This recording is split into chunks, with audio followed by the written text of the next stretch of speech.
Saudara-saudari, marilah kita mendengarkan renungan dengan judul Mengampuni seperti Allah, yang berdasarkan pada Injil Matius bab 18 ayat 21. Kemudian datanglah Petrus dan berkata kepada Yesus, "Tuhan, sampai berapa kali aku harus mengampuni saudaraku jika ia berbuat dosa terhadap aku? Sampai 7 kali?" Dalam nama Bapa dan Putra dan Roh Kudus. Amin. Saudara-saudari terkasih dalam nama Tuhan Yesus Kristus, dalam kehidupan jemaat perdana, juga dalam kehidupan bermasyarakat, para pengikut Tuhan Yesus harus berhadapan dengan kenyataan. Ada saja orang-orang yang membuat ulah atau membuat masalah. Ada saja orang yang menyakiti hati sesamanya. Apakah yang harus mereka lakukan jika ada seseorang berbuat salah kepada seseorang yang lain? Pengalaman ini juga menjadi pengalaman Santo Petrus, salah seorang murid Tuhan Yesus. Petrus juga mempunyai persoalan yang sama. Lalu ia bertanya kepada Tuhan Yesus, "Tuhan, sampai berapa kali aku harus mengampuni saudaraku jika ia berbuat dosa terhadap aku? Sampai 7 kali?"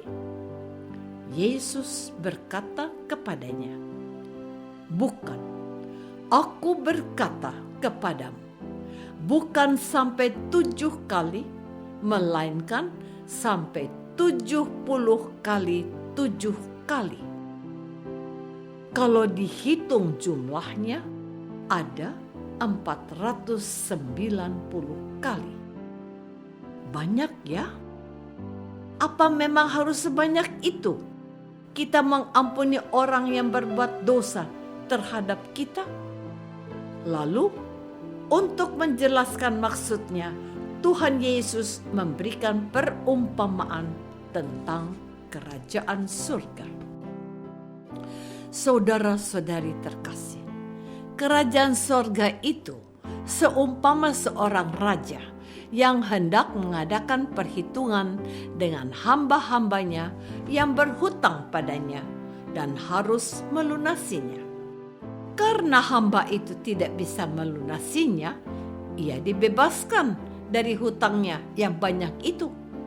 Yang menarik bahwa hamba yang baru saja dibebaskan dari hutangnya itu tidak berbuat sama dengan yang baru saja dialaminya ketika temannya minta tempo untuk melunasi hutangnya. Ia menolak dan memenjarakan temannya itu. Orang-orang yang melihat perilaku hamba itu melapor kepada raja. Raja itu marah, katanya, "Hai hamba yang jahat, seluruh hutangmu telah kuhapuskan karena engkau memohonkannya kepadaku.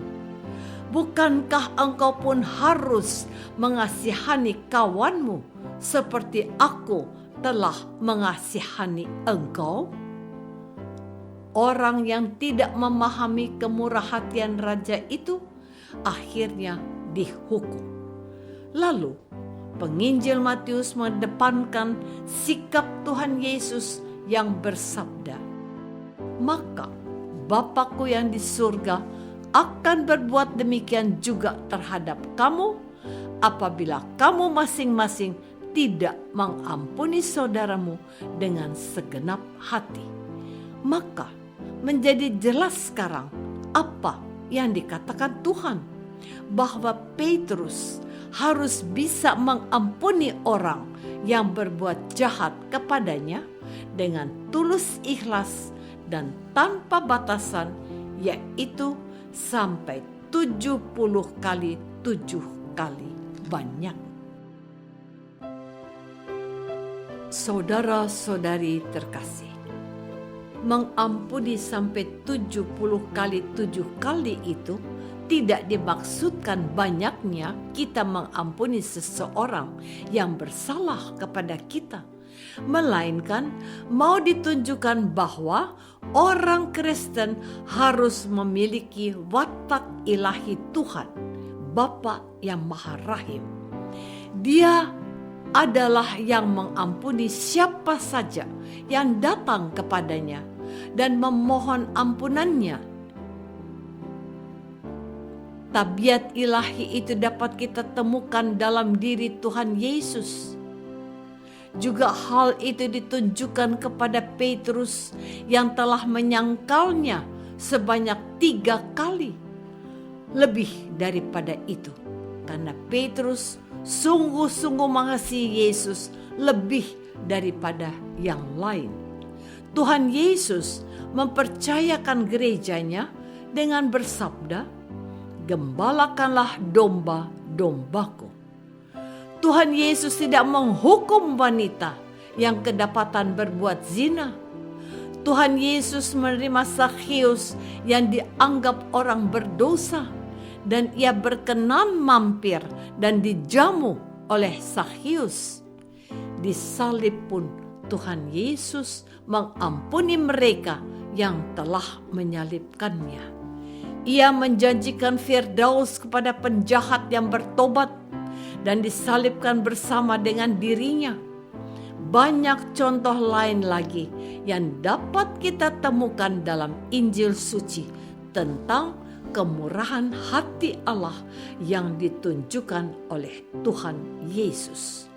Salah satunya adalah perumpamaan yang hari ini diwartakan oleh Gereja Kudus. Perumpamaan yang sangat familiar dan sering kita dengar adalah perumpamaan tentang anak yang hilang. Anak bungsu yang berdosa dan bertobat dan kembali kepada bapaknya. Lihatlah betapa bapaknya itu sangat mengasihinya dan melupakan apa yang jahat yang telah diperbuat si bungsu. Saudara-saudari terkasih, sesungguhnya pewartaan hari ini mau mengingatkan jemaat perdana dan kita yang hidup dewasa ini untuk memiliki watak ilahi Bapa yang Maha Rahim. Allah itu adalah kasih. Ia senantiasa menantikan anak-anaknya yang mau bertobat dan kembali dalam pelukan kasih-Nya. Allah itu selalu mengampuni dosa-dosa anak-anaknya dan bertobat dan mau menjadi pribadi yang baik. Jadi tidak ada alasan bagi kita untuk tidak mengampuni orang yang bersalah kepada kita. Kalau kita menyebut diri orang Kristen, maka kita juga harus mewarisi watak Kristus yang mengampuni seperti Bapa sendiri. Bahkan Tuhan Yesus mengajarkan para murid-Nya untuk berdoa demikian. Ampunilah kami seperti kami pun mengampuni yang bersalah kepada kami. Ini adalah doa, tetapi juga sebuah sumpah kesetiaan seseorang Kristen untuk selalu siap mengampuni.